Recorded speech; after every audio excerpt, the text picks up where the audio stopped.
બધી પ્રવિધિઓ આપણા સિસ્ટમની અંદર ડેવલપ કરવામાં આવી છે. સાયકોલોજી એ અત્યારના આધુનિક સમયમાં લોકોના વાતાવરણમાં કઈ રીતે સાયુજ્ય સ્થાપવા માટે, મદદ કરવા માટે કયા કયા પ્રકારના પગલાઓ લેવા તેના માટે ધ્યાન દોરે છે. જો આપણે ખાસ કરીને વાત કરીએ તો જેમ જેમ સમય વધ્યો છે, જેમ જેમ એમાં ઉત્તરોત્તર લોકોના લાઈફસ્ટાઈલની અંદર જે બદલાવ આવ્યો છે, જેના પરિણામે તણાવ,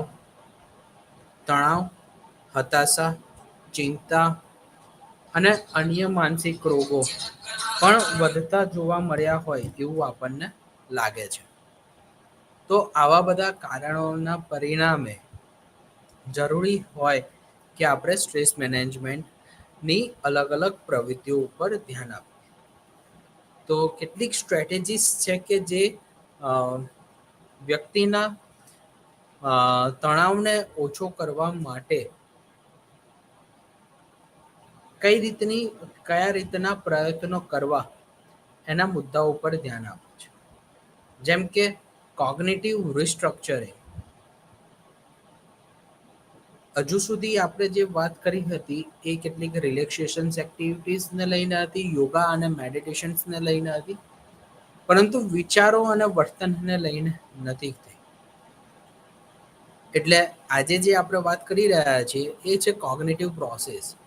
આપણી બોધાત્મક શક્તિઓના દ્વારા આપણે તણાવને કઈ રીતે હળવો કરી શકીએ. જેમ કે વિદ્યાર્થીઓની વાત કરીએ તો વિદ્યાર્થીઓમાં ઘણા બધા પ્રકારનો તણાવ જોવા મળે પરીક્ષાના ચિંતાને લઈને. વિચારો ઉદાસ તરફ ના આવે, વિચારો એક સાહજ્ય સ્થપાય એવા ન હોય, જેના પરિણામે ઘણો બધો ડિફરન્સ આપણને જોવા મળતો. તો એના માટે આરોન બેક દ્વારા કોગ્નિટિવ બિહેવિયર થેરાપી હોય કે પછી રેશનલ ઇમોટિવ બિહેવિયર થેરાપી હોય, જેની મદદથી વ્યક્તિ પોતાના ઇરેશનલ થિંકિંગ પેટર્નને ઇન્ડિવિજ્યુઅલી એડેપ્ટિવ બિહેવિયર સ્કિલમાં ડેવલપ કરીને એને રેશનલ થિંકિંગની અંદર ડેવલપ કરી શકતો હોય છે. તાર્કિક વિચાર અને અતાર્કિક વિચારોમાં ઘણો બધો તફાવત છે. તાર્કિક વિચાર યોગ્ય પરિસ્થિતિમાં યોગ્ય સાયુજ્ય સ્થાપવા માટે કરવામાં આવે છે. જાણે અતાર્કિક વિચાર પ્રક્રિયા વ્યક્તિના વિચારો પરિસ્થિતિ સાથે તેના અયોગ્ય વિચારો જો ડેવલપ થતા હોય તો એના અતાર્કિક વિચારો કહેવામાં આવે છે. અતાર્કિક વિચારોને ઘણા બધા લોકો નેગેટિવ વિચાર પ્રક્રિયા તરીકે ઓળખતા હોય છે. ચોક્કસ રીતે અતાર્કિક વિચાર પ્રક્રિયા એ વ્યક્તિના વર્તનને વધતું અટકાવતું હોય છે અને જેને પરિણામે વ્યક્તિના વિચારો, વર્તન, આવેગોમાં ખામી ઉદ્ભવે છે. અને જ્યારે વ્યક્તિ પરિસ્થિતિનો સામનો નથી કરી શકતી ત્યારે કોગ્નિટિવ રિસ્ટ્રક્ચરિંગ જેવી એક્ટિવિટીઝ હેલ્પ કરતી હોય છે. તો એના માટે સ્ટ્રેસને જો ઓછું કરવું હોય તો એરોન્ટીબેકની સીબીટીની મેથડ સૌથી વધારે લાભદાયી રહે છે. એક વિધાત્મક મનોવલણ વ્યક્તિનું તણાવ ઓછું કરવા માટે અસરકારક રોલ ભજવશે. આપણે શું જાણીએ છીએ કે જો કોઈ વ્યક્તિનો નિષેધાત્મક દ્રષ્ટિકોણ હોય તો એ નિષેધાત્મક દ્રષ્ટિકોણને પરિણામે જે દરેક પરિસ્થિતિને વ્યક્તિ નિષેધાત્મક રીતે જ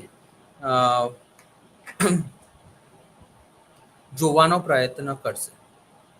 જેમ કે એક વ્યક્તિને આપણે એવું માર્ગદર્શન આપીએ કે અ, એની પાસે હું અડધો ગ્લાસ ભરેલો પાણીનો ગ્લાસ લઈ જાઉં અને એનો નેગેટિવ હંમેશા પર્સપેક્ટિવ રહ્યું હોય, નિષેધાત્મક જ હંમેશા વિચારો કરવાનું રહ્યું હોય અને દરેક પરિસ્થિતિઓને નિષેધાત્મક રીતે જોતો હોય, તે પાણીની અંદર જે ગ્લાસ ભરેલું જે પાણી જે છે એને નેગેટિવ રીતે તો જોશે જ, પણ સાથે સાથે એમ જોશે કે આ ગ્લાસની અંદરનું જે પાણી જે છે ને બહુ ઓછું છે. અને જે વ્યક્તિ વિષેધાત્મક દ્રષ્ટિકોણ રાખે છે, રાઈટ, જેનો એટીટ્યુડ જ પોઝિટિવ રહ્યો છે, એ વ્યક્તિ આખા જે એનો જે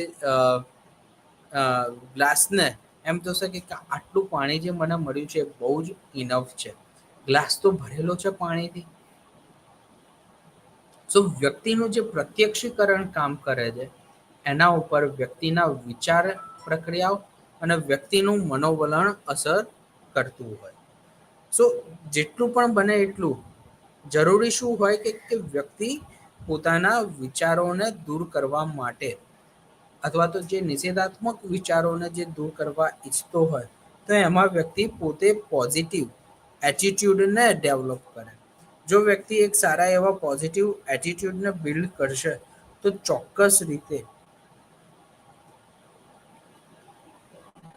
ચોક્કસ રીતે વ્યક્તિ પોતાના તણાવને ઓછો કરી શકે એમ છે.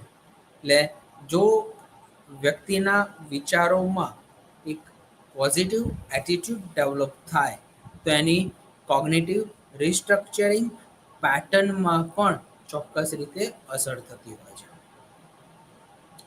જેમ કે કોઈ બાળક હોય અને એ બાળકને જો નાનપણથી જ કોઈ એક વસ્તુનો જો ફિયર લાગી જાય તો એ ફિયરના પરિણામે વ્યક્તિ જે તે બાળક જાણે મોટું થશે ત્યારે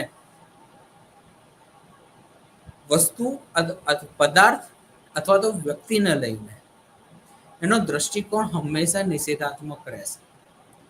જેમ કે બાળકને દાઢીવાળા વ્યક્તિઓથી એક વ્યક્તિ જો દાઢીવાળો હોય અને એને ડર લાગવાનું સતાવવાનું ચાલુ કરે અને સમય સંજોગોના પરિણામે જો એ ડર દૂર ન થાય તો તેના પરિણામે જે તે પરિસ્થિતિ એના પર હેવી થશે. જેથી વ્યક્તિના ભવિષ્યમાં જેટલા પણ નિષેધાત્મક લોકો જોવા મળશે એ દરેક નિષેધાત્મક વ્યક્તિઓને જોઈને વ્યક્તિ ગભરાશે. બાળક મોટું થશે એમ એ ગભરાતું જશે. એટલે જો નાનપણથી જ જો એક પોઝિટિવ એટીટ્યુડ બિલ્ડ કરવામાં આવશે તો આવી પરિસ્થિતિ ઊભી થવાના સંજોગો ઓછા થઈ જતા હોય છે. તો એના માટે વ્યક્તિએ હંમેશા સેલ્ફ ટોક કરવું ખૂબ જ અગત્યનું છે. સેલ્ફ ટોક કઈ રીતે કરવું? તો જાણે વ્યક્તિને નિષેધાત્મક વિચારો આવે તો વ્યક્તિએ પોતાના વ્યક્તિત્વ સાથે કોમ્યુનિકેશન્સ કરવું ખૂબ જ જરૂરી છે. જેમાં વ્યક્તિ કહેશે કે જો કોઈ કામ નહીં કરી શકું તો પછી મને બહુ જ ગભરામણ થશે. તો વ્યક્તિએ પોતાની સાથે વાત કરવાની છે કે જો હું કામ કરીશ તો મને કોઈ પ્રકારની ગભરામણ નહીં થાય. વ્યક્તિના મગજમાં ઉત્પન્ન થતા નિષેધાત્મક વિચારોમાં વ્યક્તિએ પોતે જાતે જ પોઝિટિવ વિચારોને એડ કરીને પોતાની સાથે કોમ્યુનિકેશન્સ કરવાનું છે. જેથી કરીને મનમાં ઉદ્ભવ થતા જે નેગેટિવ વિચારો છે, નિષેધાત્મક વિચાર પ્રક્રિયાઓ છે, એ પોઝિટિવ તરફ કન્વર્ટ થાય. તો આવા પ્રકારના પગલાઓથી ચોક્કસ રીતે એક પોઝિટિવ એટીટ્યુડ બિલ્ડ કરી શકાય છે. એક્સપ્રેસિંગ ગ્રેટિટ્યુડ દરેક વ્યક્તિએ પોતાની સાથે ગ્રેટિટ્યુડને બિલ્ડ કરવું ખૂબ જ જરૂરી છે. જેમ કે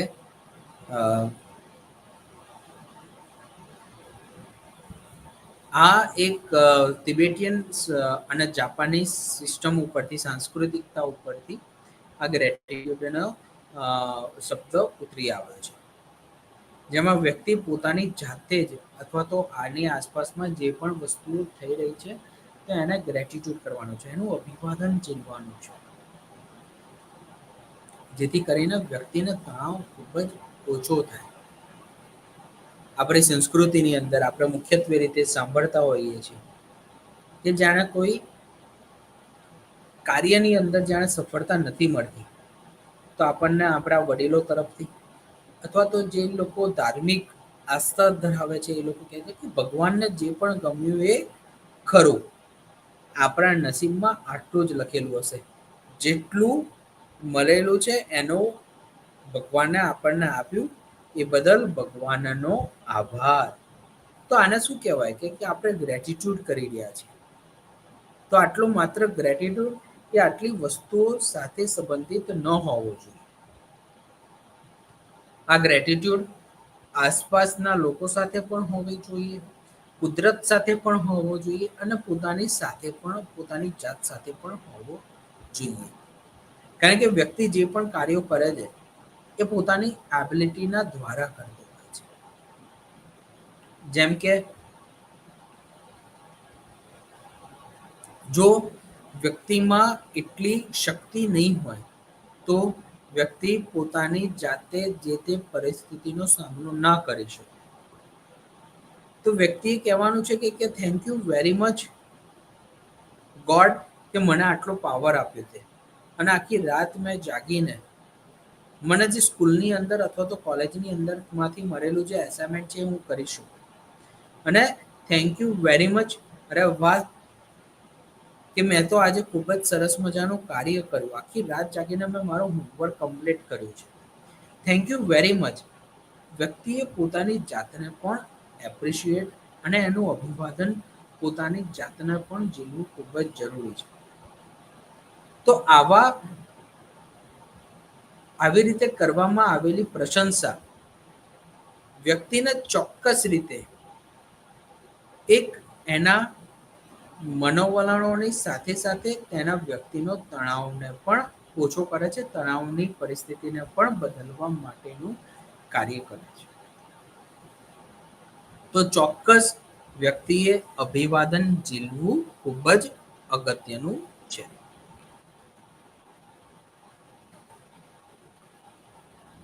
વ્યક્તિએ કોપિંગ સ્ટ્રેટેજીસ ઉપર ફોકસ કરવાનો છે. તો કોપિંગ સ્ટ્રેટેજી શું હોય કે જેટલી પણ વ્યક્તિના જીવનમાં શારીરિક અને મનોવૈજ્ઞાનિક જે પરિસ્થિતિઓ જોવા મળતી હોય એ દરેક પરિસ્થિતિમાં વ્યક્તિના મનમાં કેટલાક નિષેધાત્મક ભાવો ઉત્પન્ન થતા હોય, જેને પરિણામે વ્યક્તિ ક્યારેક પ્રોબ્લેમનું સોલ્યુશન ના લાવી શકે.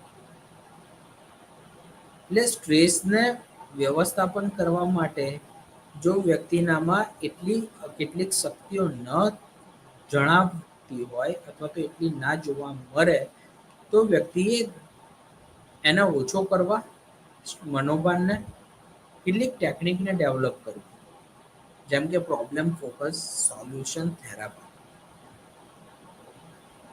જે માત્ર ને માત્ર વ્યક્તિની પ્રોબ્લેમ સોલ્વિંગ સ્કિલને ઇન્હાન્સ કરવા માટે જ કામ કરતી.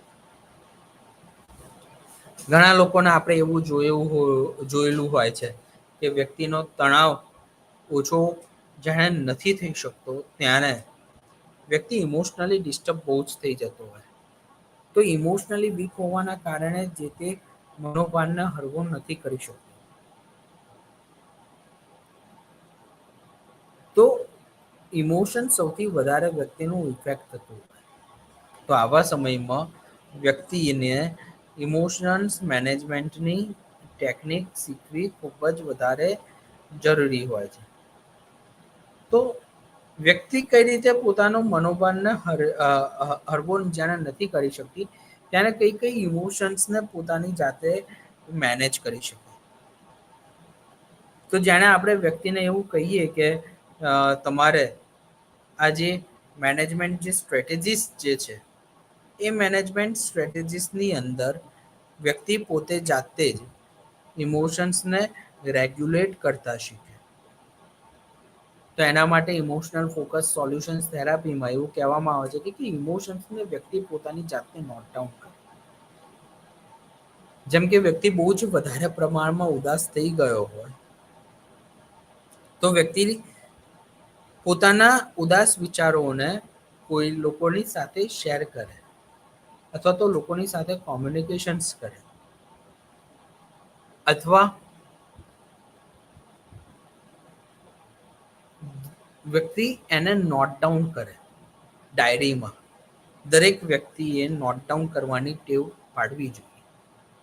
આપણા વડાપ્રધાન શ્રી નરેન્દ્રભાઈ મોદી સાહેબે લોકોની સાથે કોમ્યુનિકેશન્સ કરતી વખતે વિદ્યાર્થીઓ સાથે એમણે કીધું હતું કે દરેક સ્કૂલના છોકરાઓએ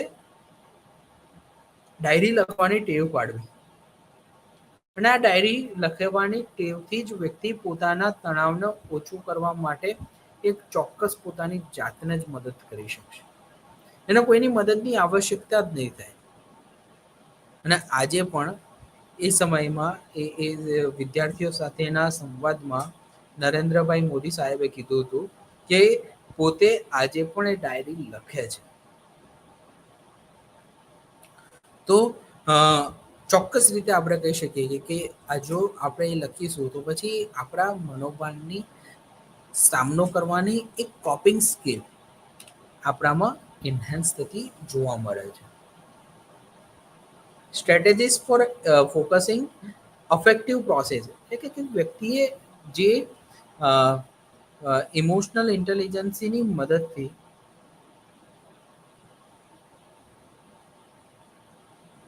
પોતાનો મનોભાર વ્યક્તિ મેનેજ કરી શકે છે.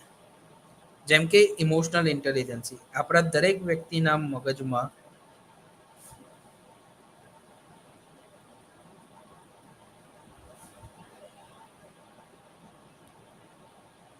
એક આવેગાત્મક જાળવણી અને આવેગાત્મક બુદ્ધિ સૌથી વધારે કાર્યરીત છે. અને જેને પરિણામે વ્યક્તિ મનોભારનો સામનો કરતી જેમ કે સેલ્ફ અવેરનેસ એટલે કે વ્યક્તિ પોતે જાગૃત હોવું જોઈએ કે શું એક્સપ્રેસ કરવા ઈચ્છે છે. વ્યક્તિએ પોતાના ઇમોશન્સને પરિસ્થિતિની સાથે અનુકૂલિત થઈને પ્રગટ કરવા જોઈએ. એમ્પથી પરાનુભૂતિ સાથે દરેક વ્યક્તિએ વાર્તનિક સમાયોજન સાધવાનું. સેલ્ફ રેગ્યુલેશન્સ પોતાના ઇમોશન્સને મેનેજ કરતા શીખવું. મોટિવેશન્સ દરેક વ્યક્તિમાં નાની મોટી પ્રેરણા જોવા મળતી હોય. ના પ્રેરણાને અનુકૂલિત થઈને વ્યક્તિ સાયુજ્ય સ્થાપે. તો દરેક વ્યક્તિએ પોતાની પ્રેરણાને સમજવી જોઈએ કે એવી કયા પ્રકારની પ્રેરણા છે કે જેના કારણે વ્યક્તિ સમાયોજન કરે. જો વ્યક્તિમાં ચોક્કસ પ્રકારનું ઇમોશન્સ અથવા તો ચોક્કસ પ્રકારના જે ઇમોશન્સ છે એમાં જો મોટિવેશન્સ પોતાની જાતે જ ડેવલપ કરશે તો ચોક્કસ રીતે એ પરિસ્થિતિની સાથે સાયુજ્ય સ્થાપી શકે. સોશિયલ સ્કિલ્સ જેટલું બને એટલું વ્યક્તિએ પોતાની સોશિયલ સ્કિલ્સને ઇન્ક્રીઝ કરવી જોઈએ. સાયુજ્ય સ્થાપવું તો જ વ્યક્તિ સારી રીતે તણાવને હળવું કરી શકે. ઘણા બધા લોકોનામાં આપણે એઝ અ સાયકોલોજીના પ્રોફેશનલ તરીકે જોતા હોઈએ કે વ્યક્તિનામાં જો સારી એવી પ્રોફેશનલ સ્કિલ નથી હોતી જેને પરિણામે વ્યક્તિનો તણાવ ખૂબ જ વધારે વધતો જતો. કોમ્યુનિકેશન્સના અભાવને પરિણામે તણાવ વધતા જતા હોય છે. પોઝિટિવ વિઝ્યુઅલાઇઝેશન વ્યક્તિએ જેટલું બને એટલું ઇમેજિનેશન સ્કિલને ઇન્ક્રીઝ કરવાની છે. જો વ્યક્તિ પોઝિટિવ વિઝ્યુઅલાઇઝેશન્સને ઇન્ક્રીઝ કરશે તો એનાથી મેન્ટલ એક્સરસાઇઝ થતી.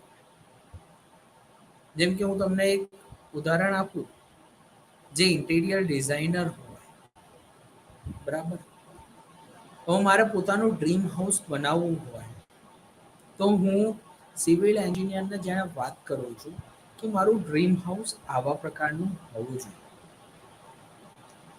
અગર સિવિલ એન્જિનિયર વગર ઇમેજિનેશને સીધું ઘર બનાવવાનું આપણા આઈડિયાઝ પ્રમાણે ચાલુ કરશે તો શું આપણને જેવા પ્રકારનું ઘર જોઈએ છે એવું તૈયાર થઈ શકશે?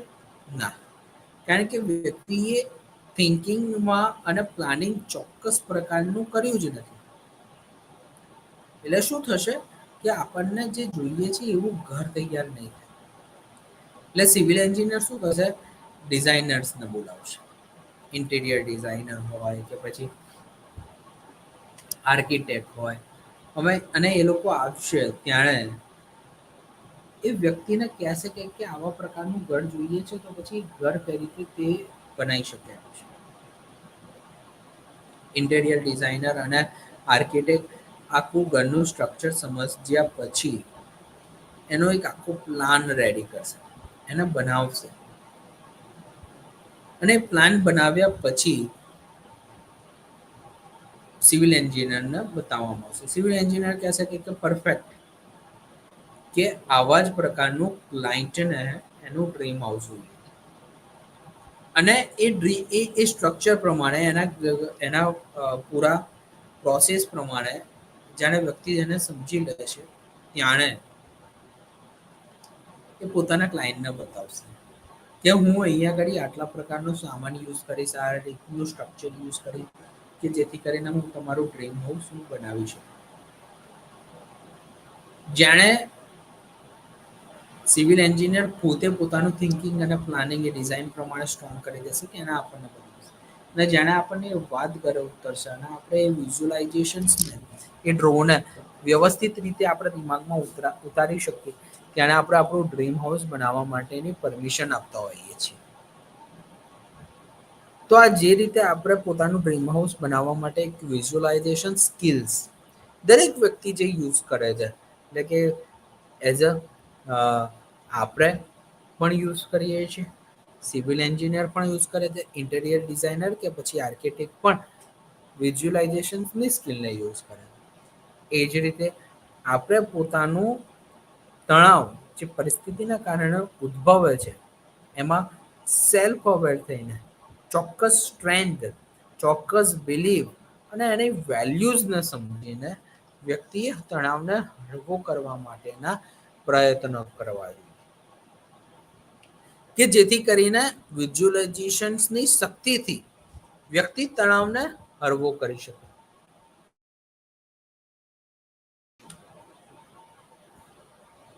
વ્યક્તિએ પોતાની હરવાશની એક્ટિવિટીને ઇન્ક્રીઝ કરવાની છે. હળવાશની એક્ટિવિટી એટલે શું થાય?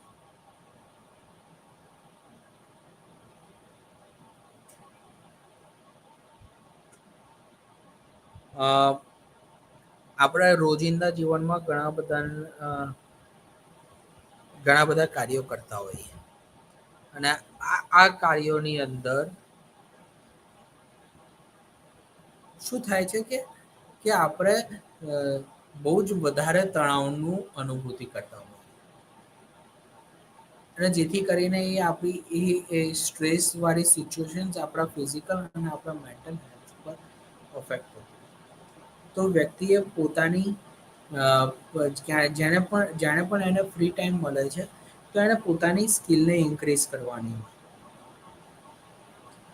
જેમ કે ગેમ્સ રમવાની હોય, ડ્રોઈંગ કરવાનું હોય, સોશિયલાઇઝેશન્સને ઇન્ક્રીઝ કરવાનું હોય, પ્લેઝરેબલ એક્ટિવિટીઝ ઇન્ક્રીઝ કરવાની હોય કે જેથી કરીને વ્યક્તિ આખા દિવસમાં ક્યારે કલાક અથવા તો અડધો કલાક મળે છે તો આવી જાણે હળવાશ ભરી પ્રવૃત્તિઓ જાણે કરે તો એનો મનોભાર ઓછો થઈ શકે. કનેક્ટિંગ વિથ પીપલ, જાણે પણ એ ફ્રી થઈ જાય તો વ્યક્તિએ પોતાના family members, relatives, friend, neighbours અને કોમ્યુનિટીના જે ગ્રેટ અને મેનેજિંગ જે પર્સન્સ જે કહેવાય એમની સાથે એને વાર્તાલાપ કરવાનો. જ્યાં આપણે ખૂબ જ તણાવશીલ પરિસ્થિતિમાં હોઈએ અને આપણને આપણો ક્લોઝ ફ્રેન્ડ મળી જાય તો આપણને એવું લાગે કે હાશ કોઈક તો એવું મળ્યું કે જે મારા આ મનોભાનને ઓછું કરી શકે એમ છે અને આપણે જે તે પરિસ્થિતિના કારણે જે ઉદ્ભવેલો જે તણાવ છે એ ઓછો થઈ જતો હોય છે અને આપણને એવું લાગે કે આ કેટલાક સંજોગોના કારણે ઉદ્ભવ થયેલો તણાવ એ કંઈ જ પણ નથી અને વ્યક્તિ હરવાશની અનુભૂતિ કરતો હોય છે. વ્યક્તિનામાં કોન્ફિડન્સ આવે છે, એ ઇન્ક્રીઝ થતો હોય છે. સામાજિક સમર્થન મળવાના કારણે વ્યક્તિનું મેન્ટલ હેલ્થમાં પણ સુધારો થાય છે. એટલે જાણે પણ વ્યક્તિને મળે તેને એને મદદ લેવાનો આગ્રહ રાખવો જોઈએ.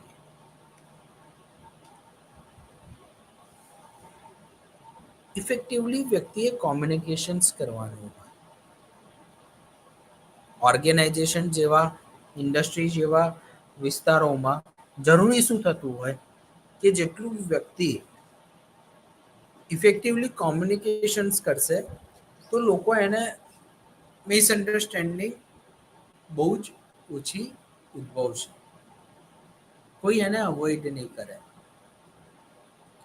એટલે જાણે પણ જરૂર પડે ત્યારે ઓર્ગેનાઇઝેશન જેવા એરિયામાં વ્યક્તિએ હંમેશા ઇફેક્ટિવલી કોમ્યુનિકેશન્સ કરવાનું છે.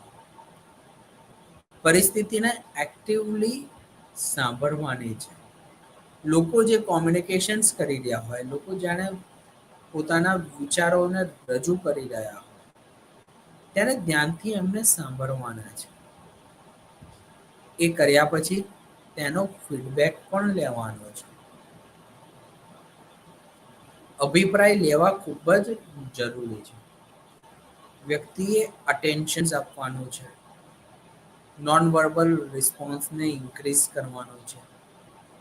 જેમ કે કોઈ એમ્પ્લોઈઝ એની સામેથી પસાર થાય તો ભલે કોઈ કામ નથી પણ એક હળવી સ્માઈલ કેટલોક તણાવને ઓછો કરવા માટે ખૂબ જ અસરકારક કાર્ય અને અસરકારક સપોર્ટ આપતી હોય છે.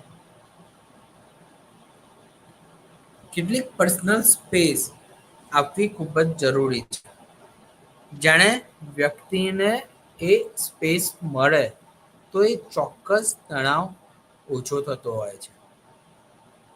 અને એસર્ટિવ કોમ્યુનિકેશન્સ યુઝ કરવાનું હોય. જાણે વ્યક્તિ એસર્ટિવ કોમ્યુનિકેશન યુઝ કરે છે તો તણાવ ઓછો થઈ જતો હોય. જેમ કે રિસ્પેક્ટ સાથે બોલાવવું, રિસ્પેક્ટ સાથે વાતચીત કરવી.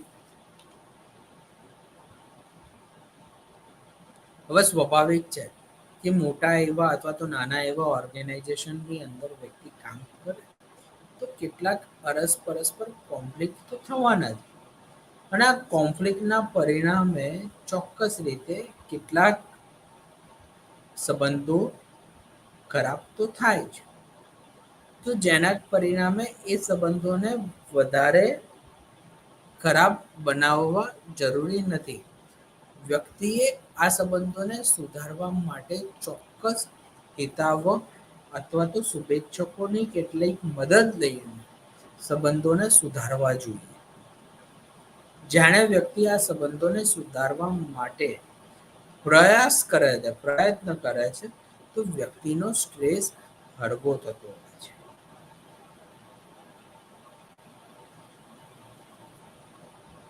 એટલે એને મેનેજમેન્ટ ડિફિકલ્ટ પર્સનાલિટી સાથે જે પણ બનતા એવા મીડિયેટર્સ, રેશનાલિસ્ટને જોડે રાખીને સંબંધોને સુધારવા જરૂરી છે. કાર્યની અંદર જે જગ્યાએ ઓર્ગેનાઇઝેશનની અંદર વ્યક્તિ કામ કરી રહ્યો છે તો વ્યક્તિને અગર પ્રોબ્લેમ સોલ્વિંગ સ્કિલ જો ઓછી હોય તો એને ઇન્ક્રીઝ કરવા માટે વ્યક્તિએ પોતે મેન્ટલ પ્રોસેસને સ્ટ્રોંગ બનાવવી જોઈએ. કે જેથી કરીને વ્યક્તિ મનોભારને હળવો કરી શકે.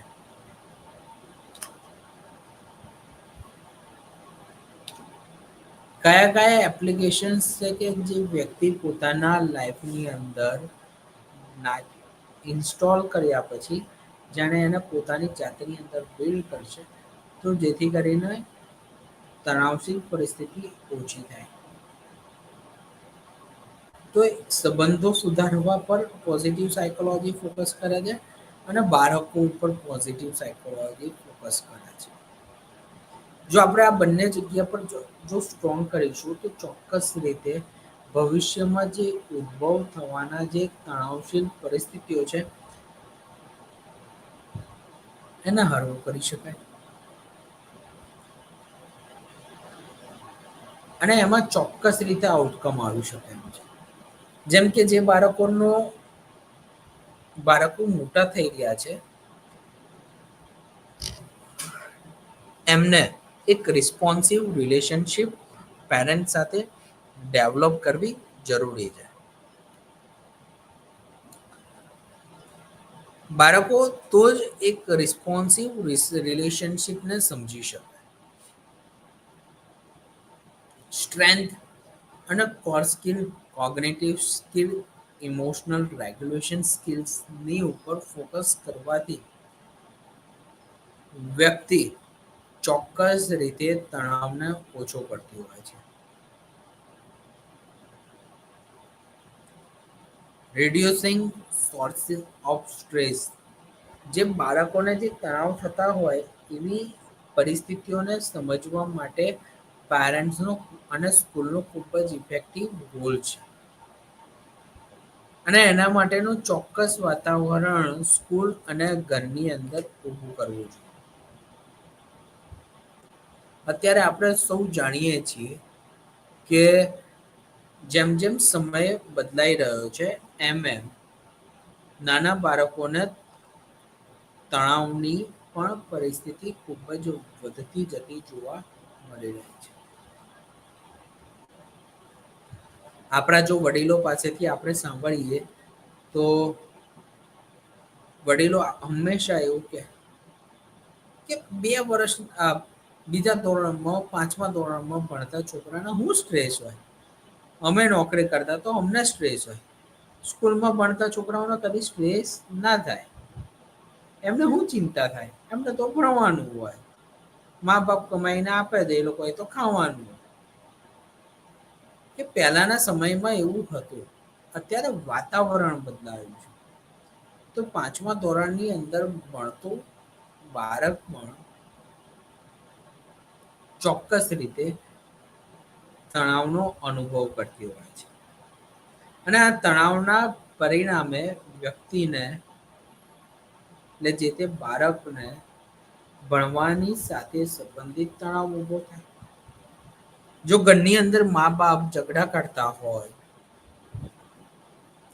બાળક ભણવા બેઠું છે અને માતા પિતા જો ઝઘડો કરે અથવા તો ઘરની અંદર કંકાસ ભર્યું વાતાવરણ હોય તો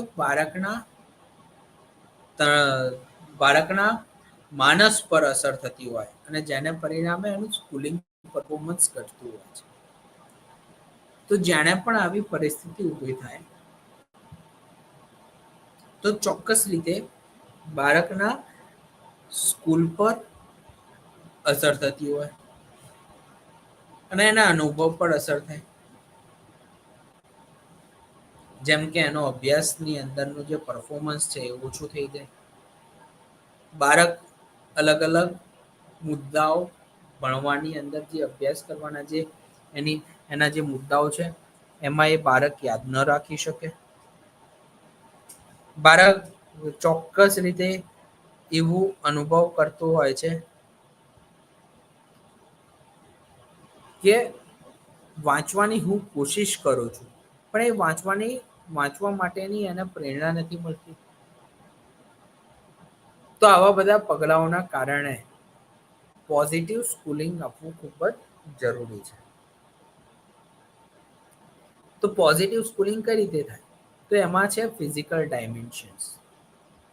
જેમ કે ક્લાસરૂમ સારું હોવું જોઈએ, પ્રોપર ફેસિલિટીઝ હોવી જોઈએ, ગુડ લેબોરેટરીઝ હોવી જોઈએ, પ્લેગ્રાઉન્ડ સારા હોવા જોઈએ, બાળકોને પીવા માટે એક clean and RO facilitated water tank હોવા જોઈએ, સુફિશન્ટ ટોયલેટ્સ હોવા જોઈએ, એક સારી એવી સિસ્ટમ સાથે જો ડિસેબિલિટીના બાળકોને જો સ્કૂલની અંદર એડમિશન આપવામાં આવતું તો પછી જરૂરી છે કે દિવ્યાંગ બાળકોને એક ચોક્કસ એવી સારી એવી ફેસિલિટીઝ હોય. અહીં વાત થઈ રહી છે ફિઝિકલ સ્ટ્રક્ચર્સની. જો એક સારું એવું ફિઝિકલ સ્ટ્રક્ચર હોય તો ચોક્કસ રીતે બાળકોને સ્કૂલે આવવું ગમશે. પછી છે સાયકોલોજીકલ ડાયમેન્શન્સ. બાળકોને રસ પડે તેવું અને બાળકોને સમજી શકાય એવું હરવાશભર્યું વાતાવરણ, મેનેજમેન્ટ વાળું વાતાવરણ સ્કૂલની અંદર મળવું જોઈએ કે જેથી કરીને બાળકને સ્કૂલે આવવામાં મજા આવે અને બાળક પોતે જાતે રેડી થાય.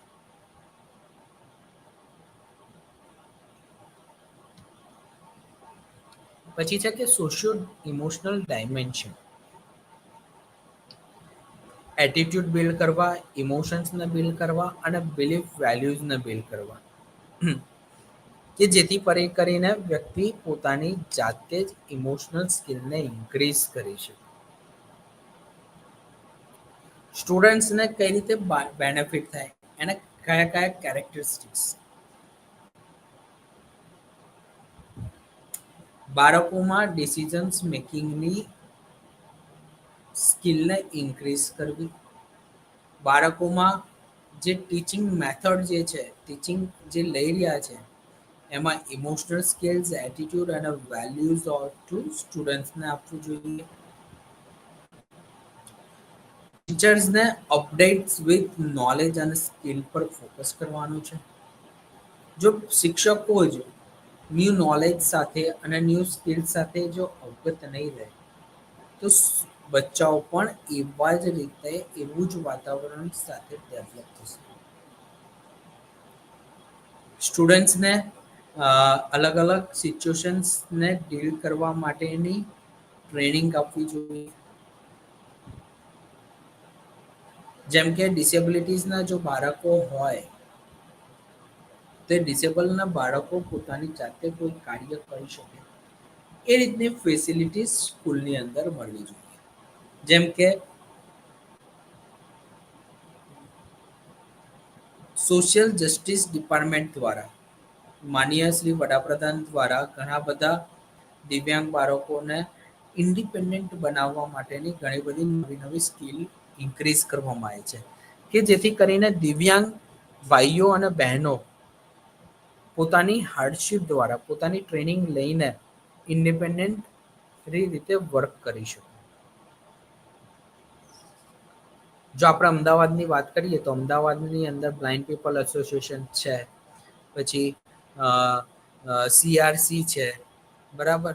સોશિયલ જસ્ટિસ ડિપાર્ટમેન્ટના અંતર્ગત જે સેન્ટરો જે ચાલે છે તો એની અંદર બાળકોને એવી તાલીમો આપવામાં આવે છે કે ક્યાં દિવ્યાંગ બાળકો સારી રીતે કામ કરી શકે, બરાબર.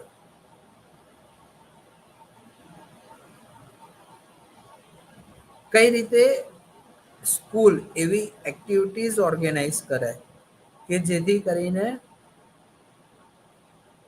બાળક, માતા પિતા અને એનું ફેમિલી સ્કૂલની સાથે એક્ટિવિટીમાં એન્ગેજ થાય. જો અત્યારે આપણે જો વાત કરીએ તો ઘણી બધી સ્કૂલની અંદર આપણને કેટલાક પ્રોબ્લેમને ફેસ કરવા પડતા હોઈએ છે અને ભારતીય સ્કૂલોની અંદર કેટલાક ચેલેન્જીસ છે. જેમ કે વાત કરીએ તો બહુ જ જે ઇન્ફ્રાસ્ટ્રક્ચર જે સ્કૂલની અંદર જે મળી રહ્યું છે એ બહુ ઓછું જોવા મળે છે. બાળકોને બહુ જ લેક ઓફ ફેસિલિટીઝ મળી રહી છે, લેક ઓફ સ્પેસ મળી રહી છે. આપણે જોઈએ છીએ કે વસ્તી વધારો ખૂબ જ થઈ રહ્યો છે પણ એના કમ્પેરમાં જે સ્કૂલની અંદર ફેસિલિટીઝ અથવા તો જે સ્પેસ મળવી જોઈએ બહુ ઓછી મળે છે. સ્ટુડન્ટ ટીચર રેશિયો બહુ ઓછો છે. જેમ કે એક સ્કૂલની અંદર એક ક્લાસની અંદર એક જ ટીચર હોય અને 60 છોકરાઓને ટ્રેન કરતા હોય. હવે એક ટીચર 60 છોકરા ઉપર કઈ રીતે ફોકસ રાખી શકે? બહુ જ ડિફિકલ્ટ પડતું હોય. એટલે કે સ્ટુડન્ટ ટીચરનો રેશિયો પણ બહુ ઓછો છે. ટીચરોની જે સંખ્યા જે સ્કૂલમાં હોય એ બહુ જ ઓછી છે. ટીચર્સને એક ડિસરેસ્પેક્ટ મળી રહી છે. બુલિંગ થઈ રહ્યા છે સ્કૂલોમાં. અને આ દરેક વસ્તુઓના કારણે અટેન્ડન્સ પણ સ્કૂલની અંદર છોકરાઓની ખૂબ જ ઓછી જોવા મળે છે. ડ્રોપ આઉટ રેશિયો સ્કૂલની અંદર ખૂબ જ વધારે છે. તો આવા બધા પ્રોબ્લેમ્સને પરિણામે કેટલાક સ્કૂલિંગ ઇસ્યુઝ આપણને જોવા મળે છે. તો કેટલાક કોમ્પોનેન્ટ છે પોઝિટિવ સ્કૂલિંગ માટે. અને જો એ પરફેક્ટલી રીતે પ્લાન કરવામાં આવે તો ચોક્કસ રીતે આપણે સ્કૂલિંગને સારી રીતે બેટર કરીશું. તો એના માટે પરમા મોડેલ એન્ડ વેલબિંગની કેટલીક સ્ટ્રેટેજીસ છે. જેમ કે પોઝિટિવ ઇમોશન્સ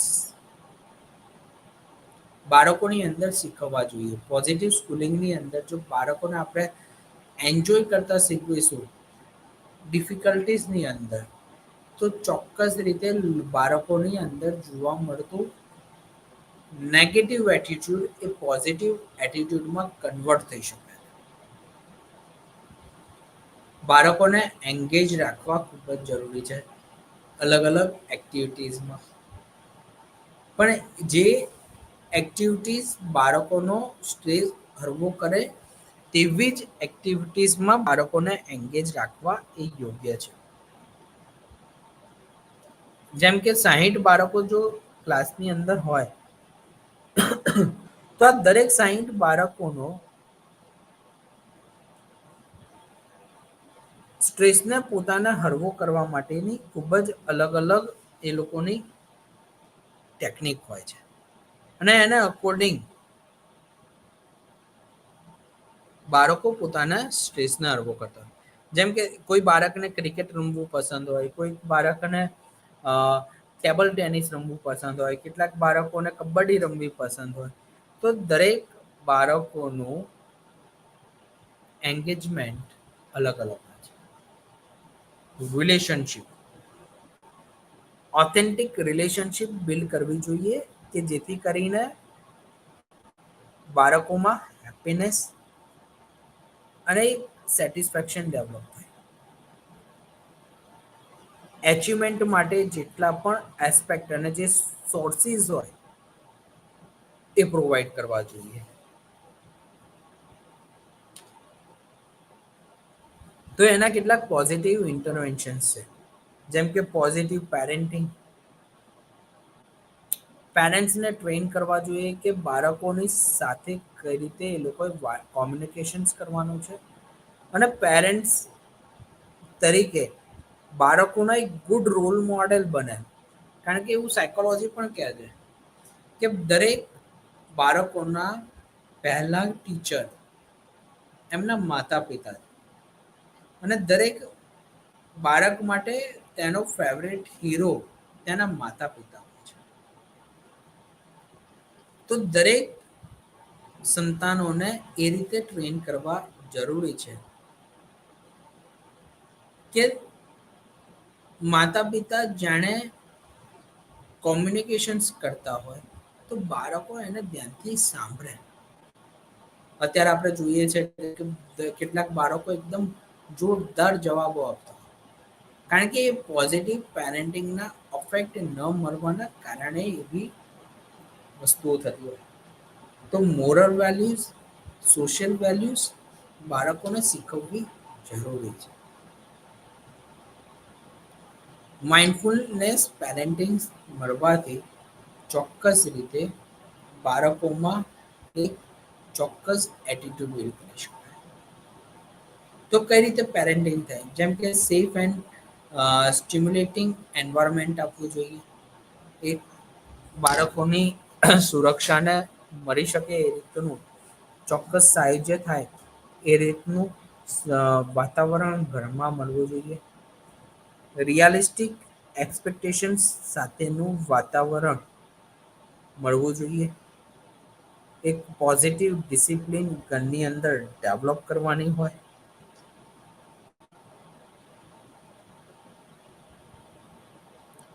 બાળકોને સેલ્ફ કેર રાખતા શીખવવું જોઈએ.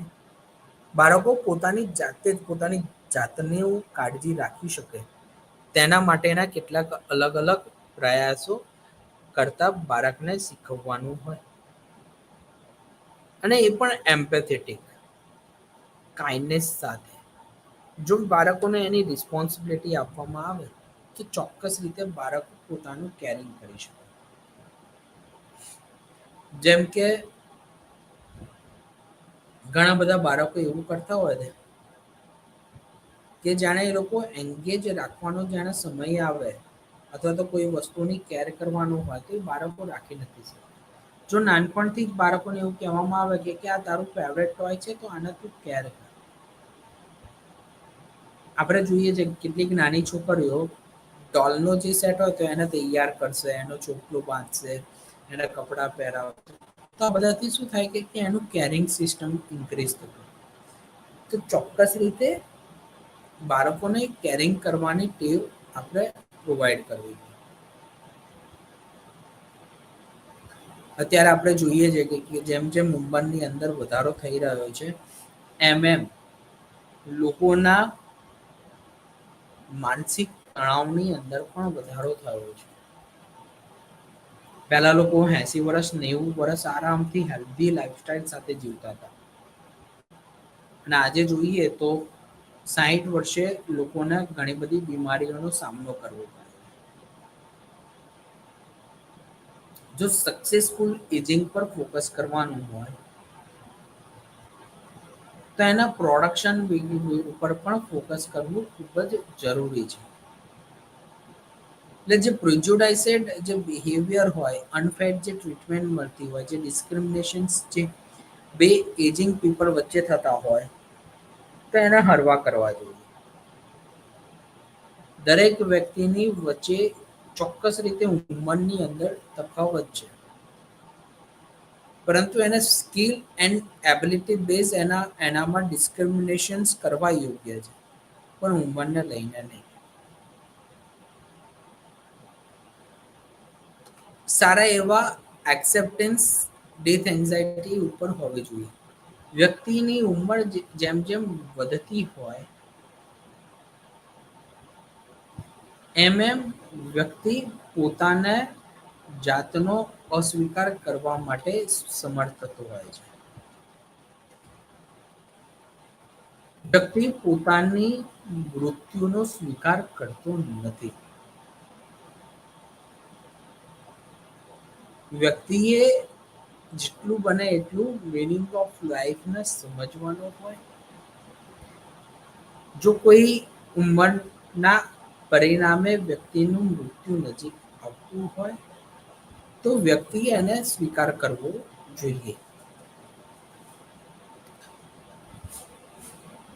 અત્યારે આપણે જો છેલ્લા કોરોના પછીના સમયગાળાની વાત કરીએ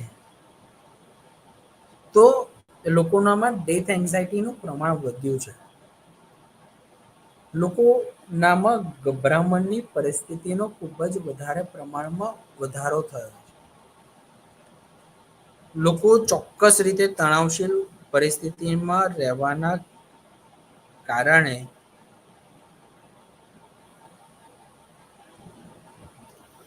તણાવમાં રહેતા હોય છે.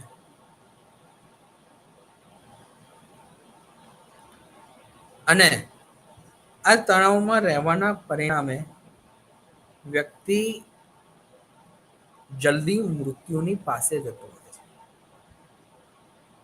અને જેને પરિણામે વ્યક્તિ પોતાનો મૃત્યુનો સ્વીકાર નથી કરી શકતો. માટે એક્સેપ્ટન્સ ઓફ ડેથ એન્ઝાયટી એટલે કે મૃત્યુ માટે આપણે જેમ જેમ આગળ વધીએ છીએ એમ વ્યક્તિએ પોતાના અ, મૃત્યુ અને પોતાની તબિયતને લઈને એનો સ્વીકાર કરવો ખૂબ જ જરૂરી છે. વ્યક્તિએ પોતાની પોઝિટિવ હેલ્થ પર ફોકસ કરવાનું છે. જો વ્યક્તિ પોતાના સ્વાસ્થ્યને લઈને એક પોઝિટિવ એટીટ્યૂડ રાખશે તો ચોક્કસ રીતે વ્યક્તિ પોતાનું સ્વાસ્થ્યને સારી રીતે જાળવી શકશે. જેમ કે ઘણા બધા લોકો એવું કહેતા હોય કે ગમે તેવી બીમારી મોટી હોય પરંતુ જો વ્યક્તિ મનથી સ્ટ્રોંગ હશે તો ચોક્કસ રીતે જે તે બીમારીને સામનો કરી શકશે. એવા ઘણા બધા ઉદાહરણો છે સમાજમાં કે જેઓએ ગંભીર બીમારીને એક પોઝિટિવ બિલીફ સાથે અને પોઝિટિવ એટીટ્યુડ સાથે જે તે પરિસ્થિતિનો સામનો કરીને અને લડીને ગંભીર બીમારીનું સોલ્યુશન લાવ્યું હોય અને એની સામે લડત લડી હોય જેમ કે યુવરાજ સિંહ.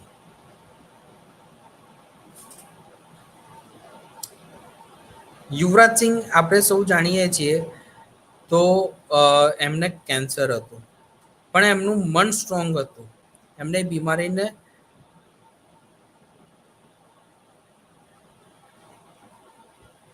મન સ્ટ્રોંગ હોવાના કારણે એમણે કેન્સરને હરાવ્યું. એવા આપણે ઘણા બધા લોકોને જોઈએ છે કે એમના પગ નથી હોતા પરંતુ આર્ટિફિશિયલ લેગ્સ સાથે એ લોકો જીવતા હોય છે અને એ લોકો સારી રીતે કાર્ય કરતા હોય છે. તો પોઝિટિવ હેલ્થ અને પોઝિટિવ થોટ અને પોઝિટિવ એટીટ્યૂડ ચોક્કસ રીતે વ્યક્તિનામાં એજિંગને ઓછું કરશે. પોઝિટિવ ઇમોશન્સ પોતાના માટે હોવા જોઈએ. જે પણ પરિસ્થિતિ એની સામે બની રહી છે અથવા તો જે પોઝિટિવ એટીટ્યૂડને જે ડીલ કરી રહ્યો છે તો એનામાં વ્યક્તિએ અવેર હોવું ખૂબ જ જરૂરી છે. વ્યક્તિએ એક્ટિવલી લાઈફસ્ટાઈલને ડેવલપ કરવાની છે. લોકોની સાથે એંગેજ રહેવાનું છે. પ્લેઇંગ કાર્ડ્સ કરવાના છે, ગેમ્સ રમવાની છે, રેગ્યુલર ઇન્ટરેક્શન્સ કરવાના છે કે જેથી કરીને વ્યક્તિ પોતાના દ્વારા જે કોગ્નેટિવ એમ્પેરમેન્ટ જે થઈ રહ્યા છે એને હળવું કરી શકે એની સાથે ડીલ કરી શકે. મ્યુઝિક થેરાપી જ્યારે પણ વ્યક્તિ ફ્રી પડે ત્યારે વ્યક્તિએ મ્યુઝિકને સાંભળવું પસંદ કરવું જોઈએ. એવું કહેવામાં આવે છે કે મ્યુઝિકની મદદથી વ્યક્તિ પોઝિટિવ એક સેલ્ફ એસ્ટીમ સ્ટ્રોંગ કરતો હોય છે અને વ્યક્તિનો પોઝિટિવ એટીટ્યૂડ બનતો હોય છે. રાઈટ. લોકો આની મદદથી મ્યુઝિકની મદદથી પોતાનું લોનલીનેસ દૂર કરતા હોય છે. વ્યક્તિને જે લોનલીનેસની અનુભૂતિ થતી હોય છે એ લોનલીનેસની એને દૂર કરવા માટે મ્યુઝિક બહુ જ અસરકારક રહેતું હોય છે. જે ગંભીર પીડાદાયક જે બીમારીઓ હોય છે એમાં મ્યુઝિક થેરાપીનો ખૂબ જ ઇમ્પોર્ટન્ટ રોલ આપણને જોવા મળે છે. તો વ્યક્તિએ ચોક્કસ રીતે પોતાને જાણે પણ હળવાશની અનુભૂતિ કરવી હોય તો એમાં મ્યુઝિકને સાંભળવું ખૂબ જ જરૂરી છે. તો આજના આપણે જાણે વાત કરતા હોઈએ કે પોઝિટિવ એટીટ્યૂડ કઈ રીતે અસરકારક રોલ નિભાવતું હોય તો એમાં પોઝિટિવ સાયકોલોજીનું આધુનિક સમયમાં ખૂબ જ અગત્યનો રોલ રહેશે. જેમ જેમ આપણે આ આખા પોઝિટિવ સાયકોલોજીના પેપરમાં સમજ્યું કે જેમ જેમ સમયની અંદરનો વધારો થઈ રહ્યો છે એમ ચોક્કસ રીતે પોઝિટિવ સાયકોલોજીની પણ ડિમાન્ડ ઊભી થશે અને મનોવૈજ્ઞાનિકો અત્યારે પોઝિટિવ સાયકોલોજીની બ્રાન્ચની અંદર કામ કરી રહ્યા છે. આપણે આ એબનોર્મલ સાયકોલોજીની વાત કરીએ છીએ, આપણે સાયકોપેથોલોજીની વાત કરીએ છીએ, પરંતુ ક્યારેય આપણે પોઝિટિવ સાયકોલોજી અને પોઝિટિવ એટીટ્યુડ વિશે તો વાત જ નથી કરતા. અત્યારે ઘણા બધા લોકો આપણે સૌ જાણીએ છીએ કે કોરોનામાં લોકોએ ઇમ્યુનિટી સિસ્ટમને લડવા માટે ઘણા બધા પ્રયત્નો કર્યા અને આ લડતના પરિણામે ઘણું બધું આપણે કોરોના જેવી ગંભીર બીમારીને હરાવી શક્યા. પરંતુ જેમ જેમ સમય વધી રહ્યો છે એમ લોકોની માનસિક સમસ્યાઓ વધી રહી છે. તો આ માનસિક સમસ્યાઓનો સામનો કરવા માટે માત્ર ને માત્ર આપણે કાઉન્સેલિંગ અને થેરાપી દ્વારા લોકોના પ્રોબ્લેમને ના સોલ્વ કરી શકીએ. જરૂરી બને છે કે વ્યક્તિ પોતે જાતે આ પ્રોબ્લેમનું સોલ્યુશન્સ લાવવા માટે એક ચોક્કસ પગલા તો પોઝિટિવ એટીટ્યુડ બિલ્ડ કરે. તો પોઝિટિવ એટીટ્યુડ બિલ્ડ કરવા માટે પોઝિટિવ સાયકોલોજીની બ્રાન્ચ કામ કરે છે. પોઝિટિવ વેલબિંગ કઈ રીતે ડેવલપ કરવું એના માટે પણ પોઝિટિવ સાયકોલોજીની બ્રાન્ચ કામ કરે. તો આખા પેપરની અંદર આપણે positive wellbeing, yoga meditations, stress management, anxiety management અને અલગ અલગ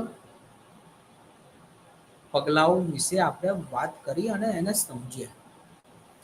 હવે નેક્સ્ટ ટાઈમ આપણે એવું ફોકસ કરવાનો છે, એવા સંશોધનો એઝ અ સાયકોલોજીના સ્ટુડન્ટ તરીકે આપણે ઇન્ક્રીઝ કરવાના કે આપણે ચોક્કસ રીતે તણાવને હળવો કરી શકીએ અને આ ગ્લોબલી વૈશ્વિક દ્રષ્ટિએ આપણે એઝ અ સાયકોલોજીના પ્રોફેશનલ તરીકે લોકોની મદદ કરી શકીએ. તો ચોક્કસ રીતે આપણે એવું કહી શકીએ કે લોકોના માટે આપણે પોઝિટિવ સાયકોલોજીની બ્રાન્ચને ઇન્ક્રીઝ કરી. અને આપણે સૌ જાણીએ છીએ કે આપણું ભારતનું જે મનોવિજ્ઞાન જે છે એ પ્રાચીન સમયનું છે, પણ એ પ્રાચીન સમયનું મનોવિજ્ઞાન એ ખૂબ જ અસરકારક રહેલું છે. અને લોકોને કઈ રીતે જીવવું જોઈએ એના ઉપર આપણા આ મનોવિજ્ઞાને એક અસરકારક રીતે લોકોનામાં દ્રષ્ટિકોણનો વધારો કરેલો છે. તો ચોક્કસ રીતે આપણે એવા પ્રયત્નો કરીશું કે લોકોના મનોભાનને સુધારી શકીએ, લોકોની ચિંતાનામાં હરવાશનો અનુભવ કરી શકીએ. Thank you very much. બાકી આપણે નેક્સ્ટ ક્લાસની અંદર બીજા અન્ય મનોવિજ્ઞાનના વિષયના ટોપિકને લઈને આપણે મળીશું. Thank you.